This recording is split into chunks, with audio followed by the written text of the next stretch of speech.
comic books that need to be disputed. My fee is free.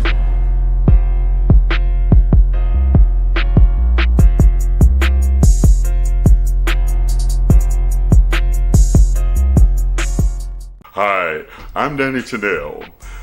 I am your host and producer of this show, Comic Books Cultural Impact.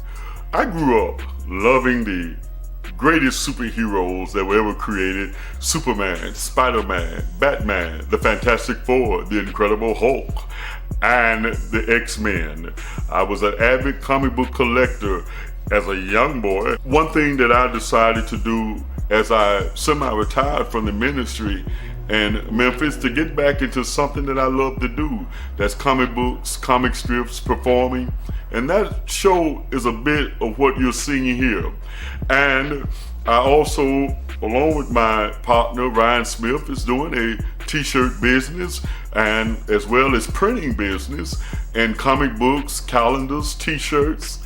Just check us out again at Ryan Smith Iconic Images on Facebook, or give us a call, 901-584-2585. Oh my goodness, I hope I can last long. This is the most emotional time. This is my story of my actions in the black comic book market during the early 1990s. Let me say this. One thing you got to understand, 30 years ago, a lot of things that exist now, of course, didn't exist then. And a lot of the information and social channels that exist now did not exist then. A lot of the opportunities to become well known when you were unknown through YouTube or Facebook, Twitter, just didn't exist then. And you got to understand that with the constraints that we had, there were those of us who loved the genre of comic books and wanted to see a better representation of black people in that industry, took our time, finances, money, and sacrifices and created a movement. And you don't think I was there? Man, I was right on top of it at the wave. Let me start you here. The Willie Harrington souvenir booklet. As you can see, he was the first elected black mayor of Memphis. One of my friends, the late great journalist Vernon Ash, who was also one of my mentors in the media and in marketing, wanted my character, the Nubian Knight, to be in this historic souvenir of Dr. W.W. Harrington's election as the first elected black mayor of Memphis, Tennessee. Bam, there it is. My superhero, you can see 1991, Danny Chanel, the superhero Nubian Knight meets Willie Harrington. Again, when I published my first comic book that we now call graphic novel, Vernon Ash got me in the commercial appeal. You can see, dated September 1994. What's LL called it? Don't call it a comeback. I've been here for years, rapping the place, putting suckers in fear. You know, that's me. I've been here. I got the receipts. This is just part of media. I was also featured on Channel 3 in Memphis, Tennessee, as well as, at that time, cable was coming along, and on the Arthur Robertson's broadcast in 91, he had me on his show talking about the Nubian Knight and Major Awesome, two characters that I had created at that time. Nowadays, you take for granted people dress up like superheroes. You know, they call it cosplay, which is short for costume play. Look here, this is 1995. At the Black Expo, I had actual models, bodybuilders, professional wrestlers as my superheroes from the Liberation League. Major Awesome, Nubian Knight, Lady Liberator, the Overman at that time, okay? Look, This is 1995. I'm going to tell you, when I was in the Miami Expo, 1995, the Miami Black Expo, probably 500,000 people were there throughout that weekend. Guess who table stayed busier than anybody? Me. You know why?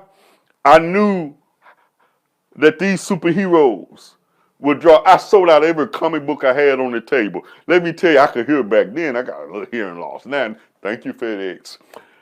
What happened is that the other vendors at the Miami Expo, I heard them get jealous that I was selling all those comic books, kids dragging their parents to see my black superheroes.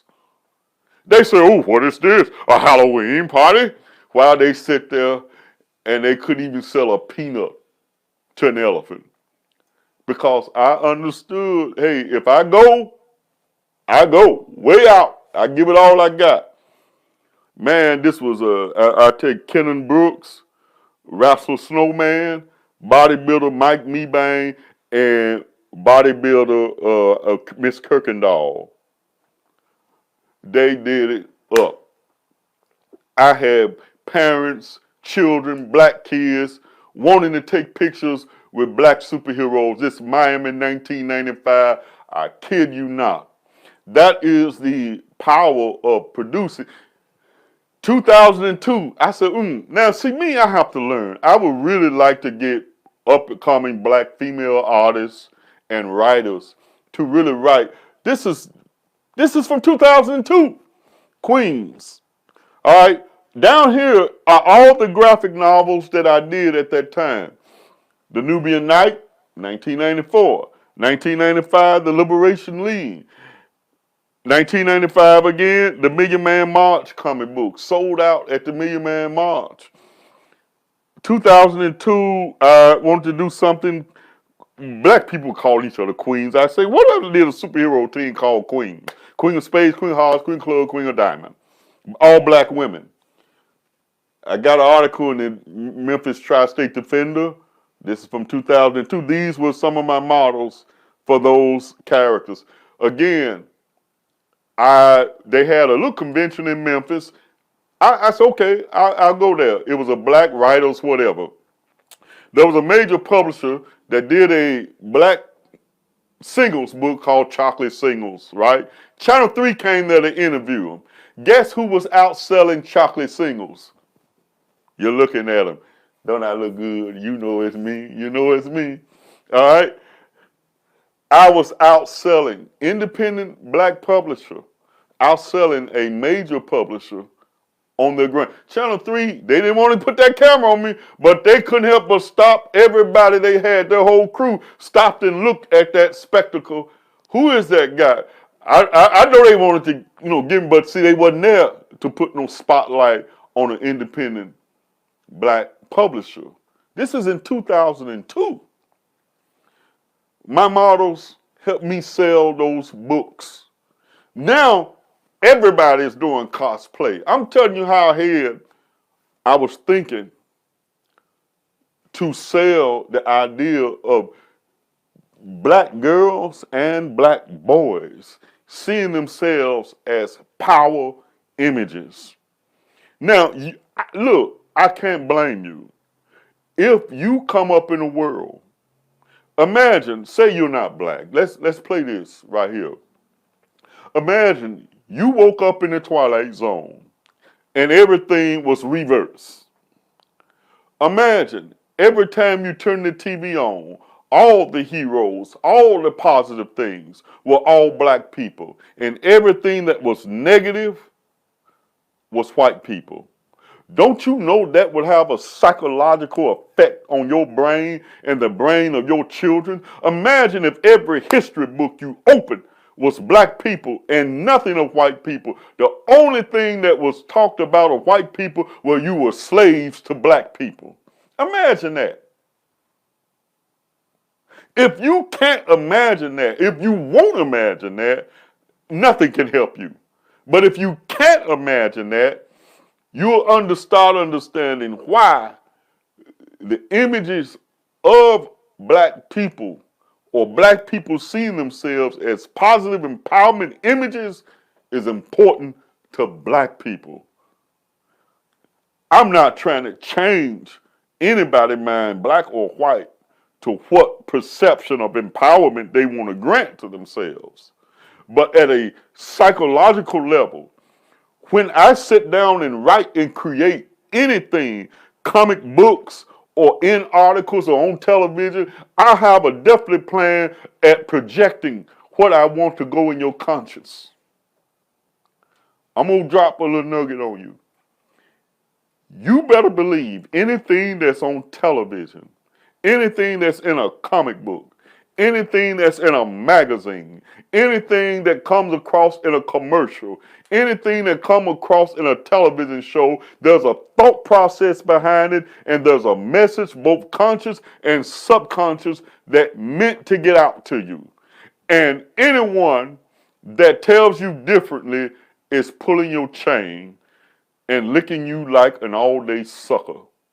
You can't tell me that you put out negative images, negative commentary, and you don't expect to get the response that you get. You knew exactly what you were doing because everything is done for a purpose and for a reason. Whether it's comic books, music, even a gospel message or a gospel song, it's a thought process. 30 years, 40 years, I've worked in media professionally. You're not going to con me with the okie doke, okay? When I sit here and created these graphic novels, I was part of the Black comic book independent movement. And let me share this with you. At that time, Commercial Appeal, this is going to be real quick. The Commercial Appeal had a white guy named Captain Comics where they interviewed comic books. I met with Captain Comics at the Commercial Appeal office down on Union and asked him if he knew about the Black comic book movement. He said he did, of course. When he did a write-up on the Black comic book independent market, he said that it was racist. Captain Comics said that what we were doing, positive black images, was racism. You can't make it up, okay? The need to show ourselves as empowerment images. Of course, as I said, the regular comic book companies did. You had John Stewart Green Lantern, who you saw in the Justice League cartoons in the early 2000s. They had Black Lightning. Those are the main two DC. Then later on they created a black female called the Vixen. I like the Vixen, decent superhero. Did you also know there's a black Wonder Woman? Wonder Woman has a black twin sister called Nubia. That's a fact in DC Comics. But was DC pushing these black characters?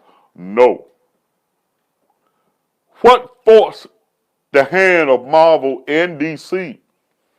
Black people producing comic books for black people. Does it make sense now? So, I love Batman, Superman, there's nothing wrong. Ain't nothing wrong with your sons or daughters. I'm working on it. A superhero line of t-shirts, custom made, screen printed, of Nubian Night, the Liberation League. Let me tell you something. In these graphic novels, long before you start seeing what you're looking at now with the boys on television, I asked, what would the real world be if there was a real black guy with powers? Let's use him like Superman. Say that he came up in the ghetto, saw police brutality, saw the effects of illegal laws. Would that black guy with powers and abilities far beyond those of mortal men be waving the U.S. flag?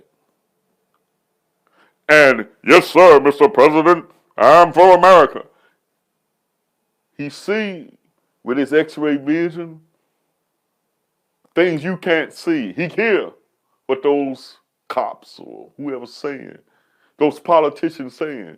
You really think if that powers and abilities far beyond those of mortal man, black man, you really think they would hail him as a hero or see him as a villain? As I said on one show, if you can handle Captain America punching Adolf Hitler, but you can't handle Captain America supporting Black Lives Matter, the problem is not the woke comic books. Maybe the problem is just your dead brain. That's the way I see it. Till next time.